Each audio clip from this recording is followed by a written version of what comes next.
All right, welcome to the show. Let's start talking about sleep, I guess. Because I have More than absolutely no idea. I drink coffee and then go to sleep, So I think you're going to be, I think that might be the cardinal sin, but, you know, uh, you're the expert on this. Take me on a sleep journey. sure, I'm super happy to take you on a sleep journey and beyond.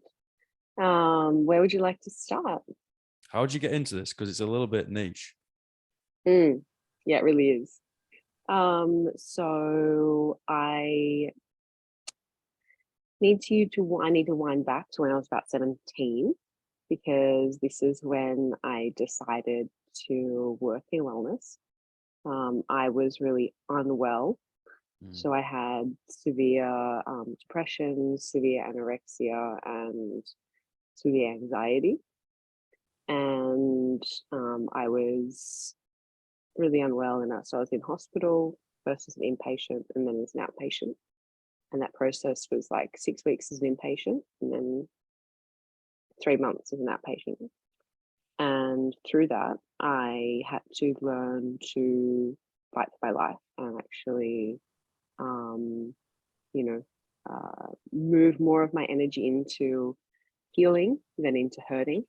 mm, And in that process, eventually it did, tip over and I did start to get better. And it was amazing because I went from hating my life and wanting to destroy it to wanting to live and having these experiences that, I was thriving again.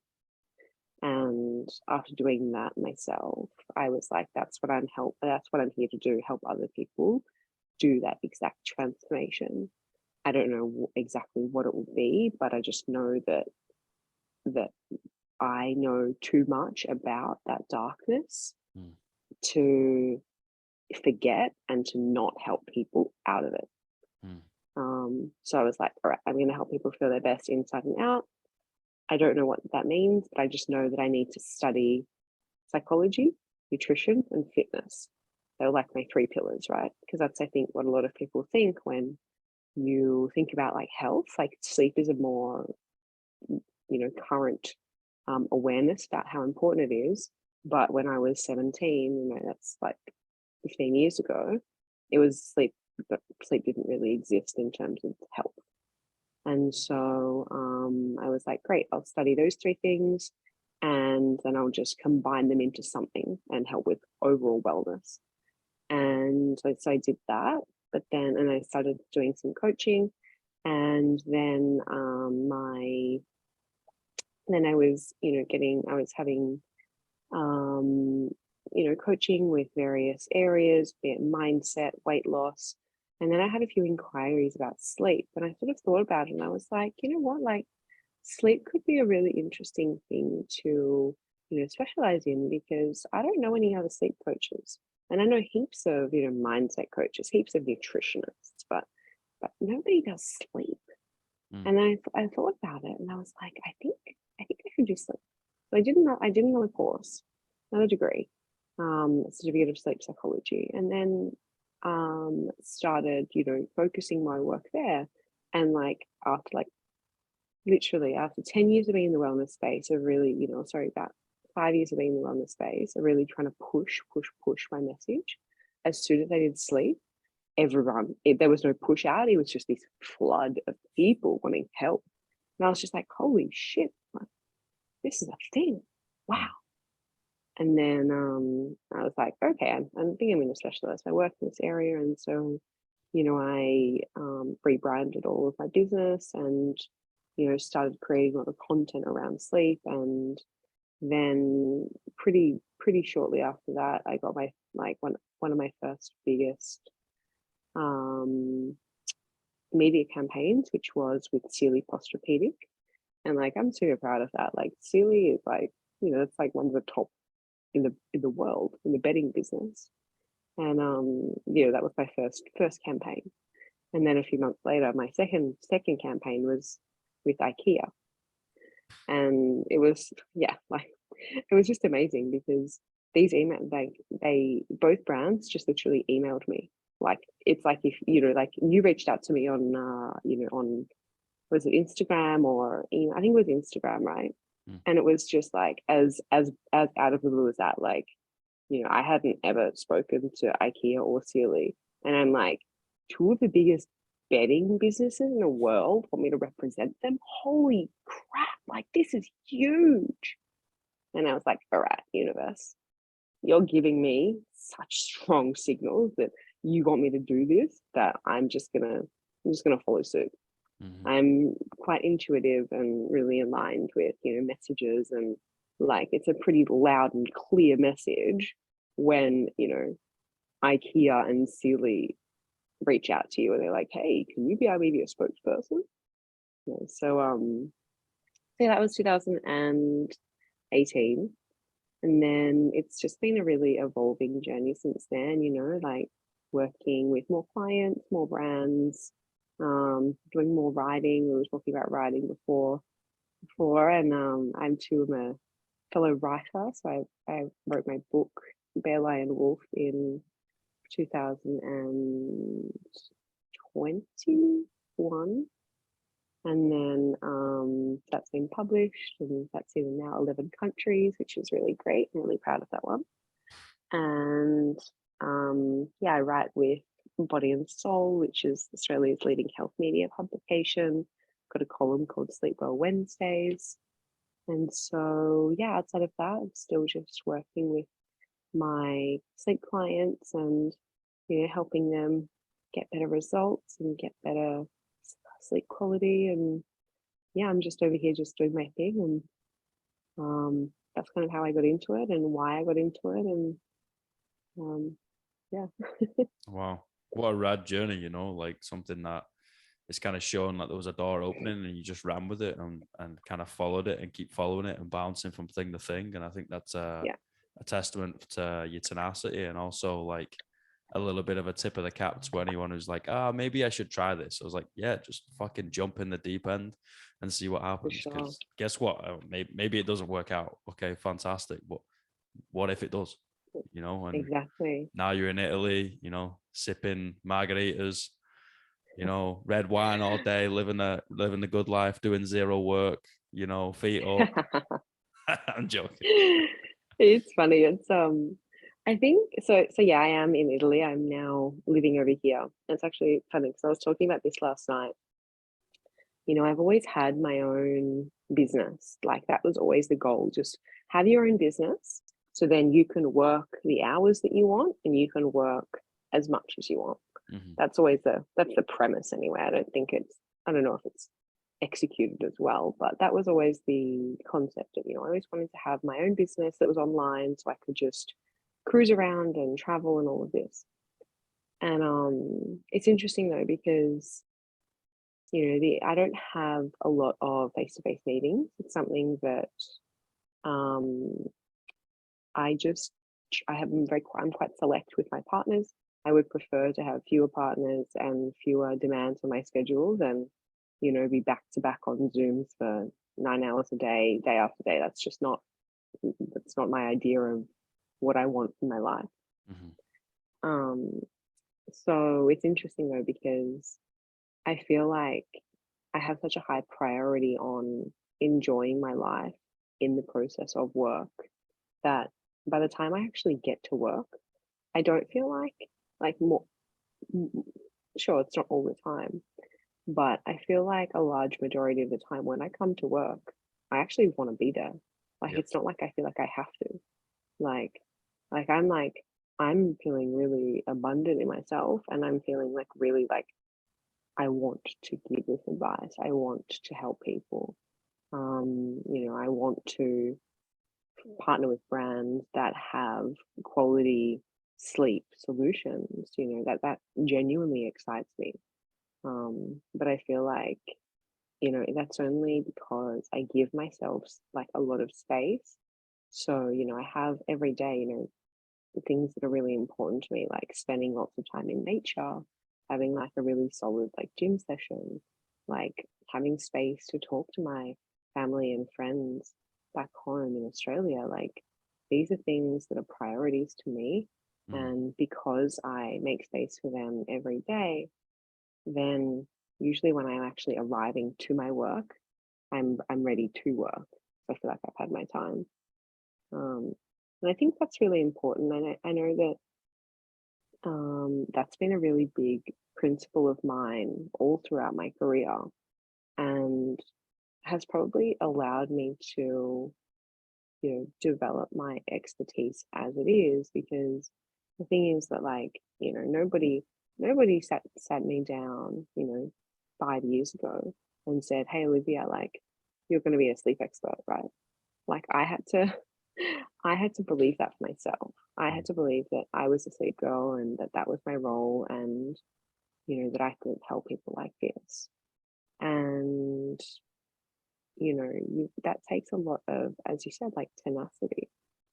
And that took a lot of, like writing my book, for example, like, that took a lot of time and energy.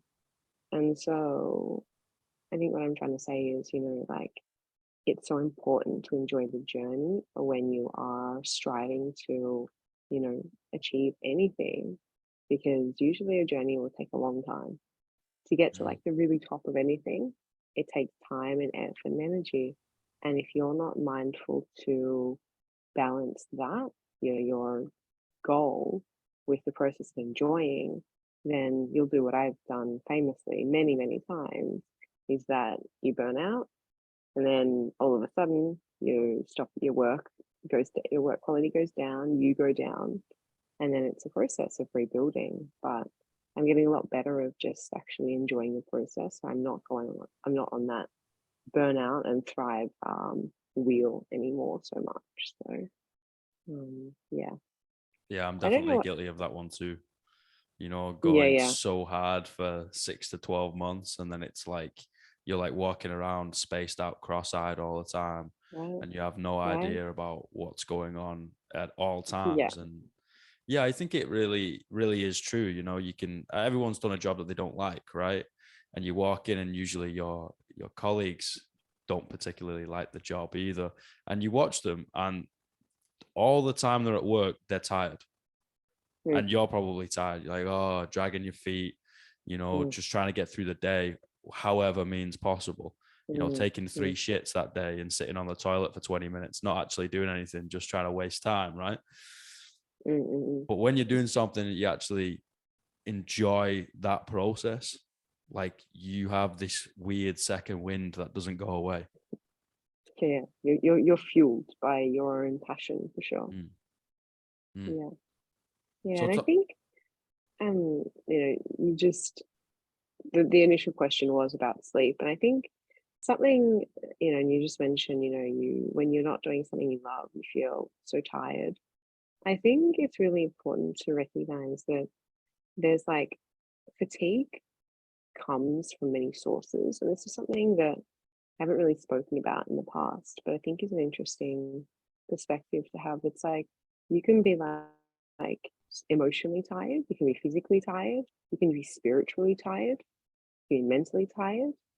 There's lots of different forms of fatigue. And I feel like, for the ways that I look at sleep, it's always in a very holistic way. And my remedies are holistic. I've got a bedtime routine that I'll share with you, but you know, the approach is that sleep is not something that just happens, but it happens as a result of what you are or are not doing. mm, And then in terms of your energy, that's a result of your sleep quality and also a result of what you are and are not doing. And so I feel like if an individual is listening to this in your community and they're feeling really tired, I think it's an important distinction to make. It's like, what is the source of my tiredness? Is it that I haven't had, sufficient sleep? That's one element. But is it that I am arriving to my work and I do not feel aligned with it? Is it that I feel like spiritually I am living half my life? We spoke about um, me relocating to Italy, which is just a recent thing. And I'll be honest with you, in Sydney, I didn't have the energy that I have now, because spiritually I wasn't alive, and I was physically energized. But in terms of my emotional health, in terms of my spiritual health, I was exhausted, and I brought that into the day. And so I could get great quality sleep, but I was still feeling that sense of fatigue because I wasn't mindful that, to care for those other areas of my life that related to energy production. Mm.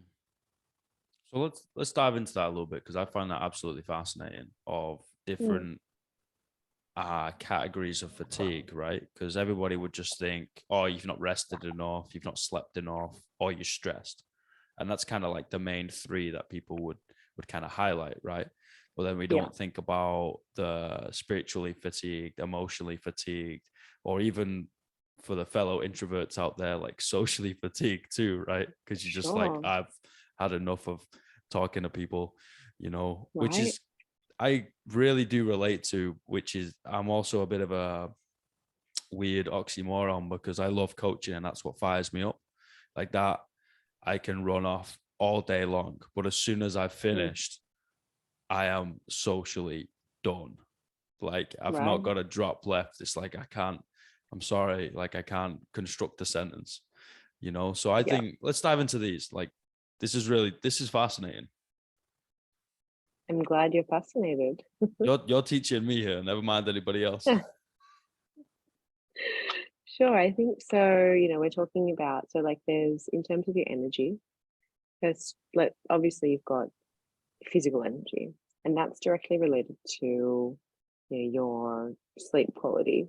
Let's just, as well as, the other physiological measures, your nutrients, um, your environment, how much exercise you've done or not done, your physical health conditions. That's one area of, sleep and fatigue, and that has a huge impact on how you feel.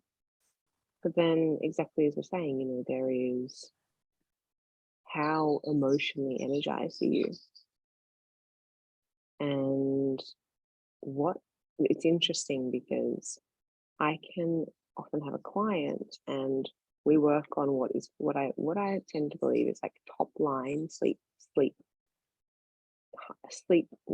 psychology, which is essentially just, are you doing all of the physiological things that make us sleep well and make us energized? So, are you shutting off from screens? Are you reducing your caffeine intake? Are you, are you having a sleep sanctuary and reducing light in the evening? Are the top line, things that are just on top of the surface that are easily pinpoint, are they in check? Mm, Um, and often all of these things will be, but then the person's still experiencing sleeping problems and energy problems the next day. So I'm like, all right, cool. So now we have to dig deeper, because if you're doing all of those things, but you're still exhausted, then there's something else going on. And mm, usually that's psychology. mm, And so it's like, all right, what do you believe about the day? What are you energized about during the day? And similarly, what are you stressed about during the day? A lot of people that I see have problems with like anxiety. A client of mine recently, she was saying she was going to bed super, super anxious, and so much so that she was just waking through the night. And so I said to her, I'm like, okay, so what's going on? When did this anxiety start? And what has been your daily patterns, and what are you anxious about specifically? And she's like, oh, well, I need to get up at like 4:30 in the morning, and I'm often anxious because I need to go to the gym with my sister, even though it's like way too early for me. I feel like I need to be there for her and all this. And I'm like, interesting, interesting. I'm like, well, what if we took away that, what if the next week you didn't do that 4:30 wake up? How would you feel about that?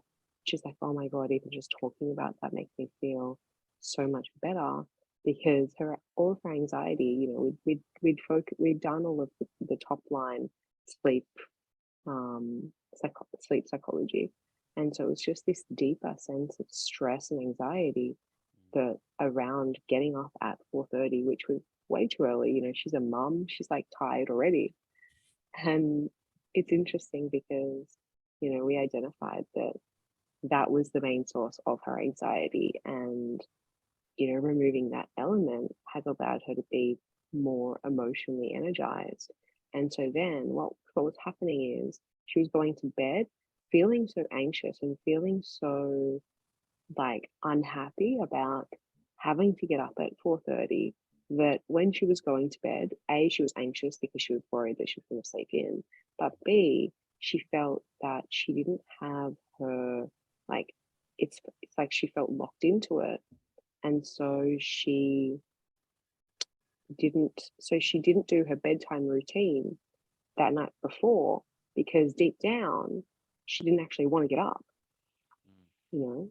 And so I think it's really important to recognize that, you know, so that for her, that was emotion, she was emotionally exhausted, you know. So that's one side of, you know, energy production. It's like during the day, what are you excited about? What's driving you? You know, what are you getting up for? You know, what is lighting you up inside? Because if you don't answer these questions, you can have great sleep quality, but still be exhausted, because you might be arriving to a job that you hate, or you might be arriving home after a job and you don't have something that nourishes your soul. You know, and similarly, you know, this is the same belief system can be added to, you know, spiritually. Like, how are you fueling your soul? Like, what's energizing your spirit, you know? And so I think it's really important when you really dive deep into sleep to consider these elements. And I think a lot of people who feel like they've tried everything, it's usually that they haven't explored the deeper roots of what their beliefs on sleep are, but also what their beliefs and what their daily structures are. Because usually what I find is that they are not they're not excited about their lives. Therefore they don't want to go to bed because they actually don't want to wake up. And so then they start doing all of these self-destructive things, like not doing your bedtime routine, or, you know, having caffeine late because you really just don't give a shit. And so I think really agree. Thank you. Like the amount of self-sabotage that people do, whether it's consciously or subconsciously, is actually quite staggering. Yeah, it's huge. You know, when it comes to sleep, okay, so we all know that screens are probably the worst thing for our sleep, right? Yep. I'm just turning you up. That's right. So we all know this, but, you know, how many of us find it easy to follow that advice? And I'm yeah, right. And I'm wondering, you know, is it because we feel that most days we don't have enough emotionally energizing time, that by the end of the day, because we're so depleted, we've been giving to other people, we find this space of, you know, just an hour of me time. And I hear this a lot. And although we could have many things to have our me time, our phones make it very fun and exciting. They're very addictive. But B, it's almost like you're feeling resentful that all day you've been delivering to other people and you haven't had 5 seconds to yourself. That even though you know, oh, this is probably going to ruin my sleep, it's almost like you're rebelling against it, because you're like, I've had to follow the rules all day. all day I've been saying yes, no, how much, all serving. And so, you know what? Let me get to the end of the day and just let me do exactly what I want to do. I'm done serving other people and I want to do what I want to do. And if that means being on my screens, then means being on my screens. But hell, you're not taking that away from me because I've been serving other people all day. And so there's a bit of like it's a rebellion against being serving other people. And it's a rebellion against, not having enough time for ourselves. And, because it's such a basic thing to that helps us sleep, but it's one of the most challenging. And so I like to consider, okay, so why is it so challenging?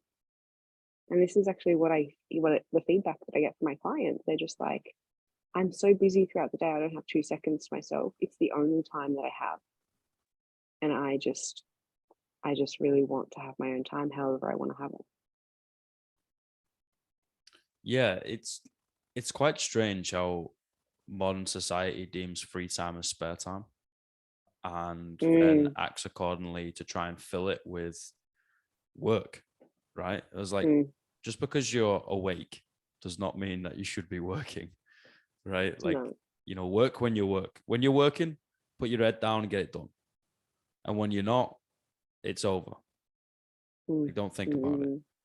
And usually when you work for yourself, I don't know about you, but if I'm doing something like menial job, like whether I'm laboring, gardening, doing some sort of monostructural cardio where I'm just like rowing, swimming, running, walking, whatever, where it's just I can just kind of completely switch my brain off. That's when the light bulb moment happened. That's when things start sparking, like the first 5, 10, 15 minutes of a hike, I'm in the notes of my phone more times than I'm not, just full of ideas. Yeah. But you only get there from turning things off, and you got to actively do that. Definitely. I'm going to pose a statement to you. And do you think it's true or not? That fatigue is an emotionally driven state. Yes and no. So yes, like this loops back to what we were saying. So yes, emotions are part of it, but part of fatigue, but physiology is also part of fatigue. So like if you have really bad sleep quality, even if you're very happy and very enthused about, your life and what you're doing, if you're waking up through the night and all of this, and you're just really having really bad quality sleep, then that will contribute to significant fatigue. So I think it's about appreciating the holistic nature of our wellness and appreciating the holistic nature of sleep. That's a pretty good answer. I mean, again, I agree. I think everything is usually and rather than or. Everything's a gray area. Most things are a gray area, right? Just an observation from my end of just seeing people just coming in and out as a non-sleep expert, I must admit, is the amount of people that hide from their emotion and actively run away from it, actively seek something to mask said emotion so they don't have to deal with it. And I think again, that's just where the phones come in, alcohol, a load of caffeine, whatever it is, just like, let's overstimulate myself so I don't have to deal with something which then also negatively impacts the sleep. And then it just kind of, we're on a downward spiral from there, right? For sure. Yeah. It's interesting, like a lot of people, that's their method to cope with, just whatever stress and unhappiness in their lives. They just bury it within themselves. Yeah. I think it's really hard when you're in a position where, say for example, you are a parent and you're working at a job that you really don't like, you're in a relatively unhappy marriage, and you you feel that, okay, I know I'm not enjoying my life, but I don't want my kids to have a broken home, and it's really important that they have their best life. And so, you know what, I'm just going to kind of ignore the fact that I'm not so happy, begin put their wellness as priority. So put their, their wellness and them as a priority. So I'm just going to suck it up for now. And in terms of my partnership, I'm just gonna, suck that up as well, because I don't want my kids to grow up in a, have two homes. Now, this exact situation happened to my family, so I know it, and I know that it was really hard for both my parents to be in this. But the alternative to that was to A, recognize this is a problem, and B, make changes. And neither of those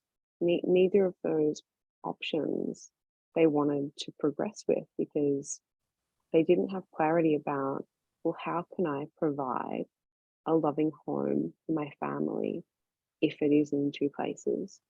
And how can I have a partner that supports me in being my best? Because right now I don't have that, so I don't know what that looks like. And so I think a lot of people, they have this awareness that something's not right, but they don't have the solution. And because they don't have the solution, it's easier to just ignore the problem and pretend it is okay. Otherwise, if you recognize it's a problem, then you're kind of kicking yourself in the ass to do something about it. Yeah. But if it's not a problem, then, well, nothing needs to change. It's easier to bury your head in the sand, right? Correct. Ignorance is bliss. And ignorance is bliss. Hence, alcohol, going out, partying, trying to fill that void, with shopping and expensive trips and looking perfect on Instagram and all this crap that's just like trying to make us feel better, because deep down we actually feel really bad.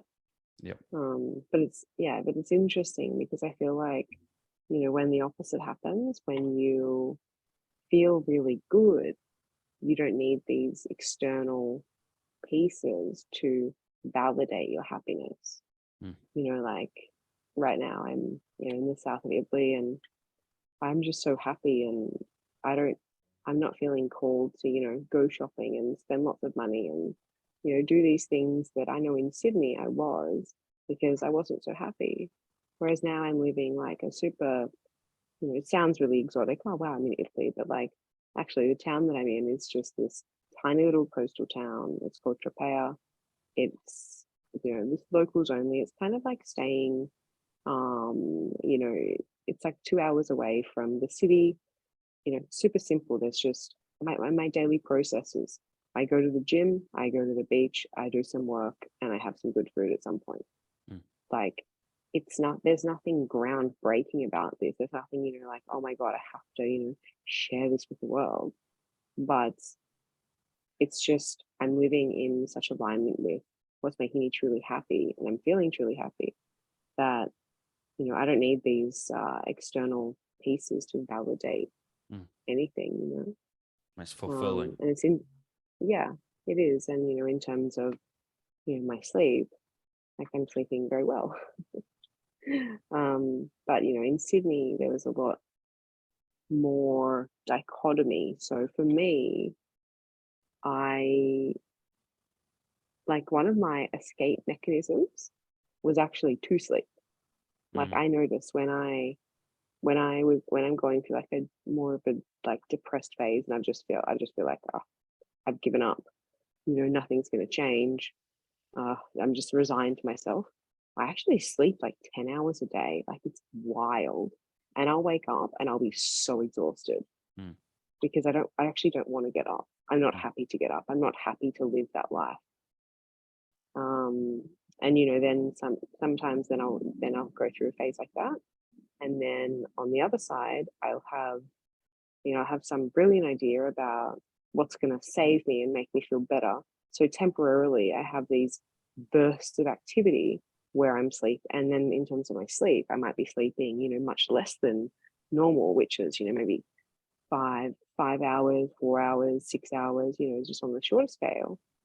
And it's because like I'm just mentally like I'm obsessed about like, oh my God, I've got to, create this, whatever I'm working on, this is going to be the answer, right? And so it's like this hyperactive activity, and I definitely know that for anyone who's listening, that if they've suffered from bipolar, that's definitely having those two elements, like more of like the high and then low, that's something that's very typical of bipolar. And I haven't been diagnosed with bipolar, but reading what you read about bipolar and the impact it has on your mood, oh God, mood, energy, emotional health, sleep health, that's very on par with what I've experienced in the past. But it's interesting because then coming into balance now, I'm quite consistent with my sleep, and it's beautiful. Amazing. Boss, I got 3 minutes, so I want to ask my 3 questions. We're gonna have to do this again. Like you've got me on the hook. Like I'm fascinated, and I wanna keep learning. But anyway, my 3 questions. What's the greatest piece of life advice you've ever received?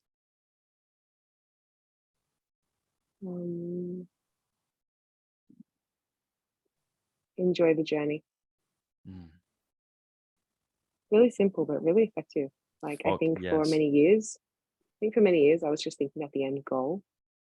And then somebody was like, make sure you enjoy the journey. And I'm like, am I enjoying the journey or am I just thinking about the goal?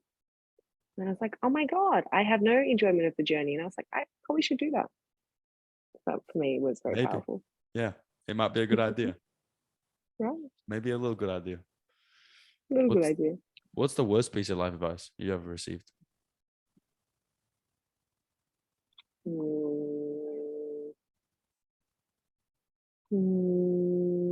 not sure. I don't think about bad things too much, so I don't really keep track of bad advice. That's good. I guess that's a good thing. Yeah. 3 words you'd tell your younger self.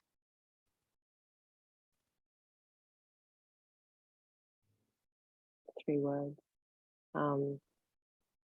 Be nice to yourself.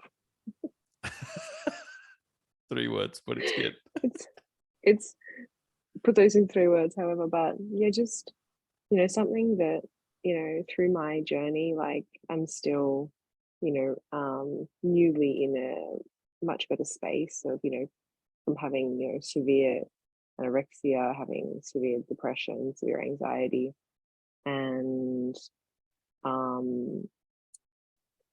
I think what's actually helping me is often I'm in a moment and I'm just like, I really need to be nice to myself, and that for me is helping me keep aligned. And so I wish I would have been able to be a bit nicer to myself when I was younger. Beautiful. Mate, I fucking love this. We need to do this again. Email Thank me a time and I'll make this work. This is spot on. Like, I need to learn more about sleep. We all need to learn more about sleep, but if that is the case, everyone is welcome to connect with me. I do coaching. I've got an online program. I'm on Instagram. Type in sleep expert. I'm usually the first one that comes up. Boom. And I'm so happy to help. Thank you so much. All right. Talk soon. Bye, everybody. Bye.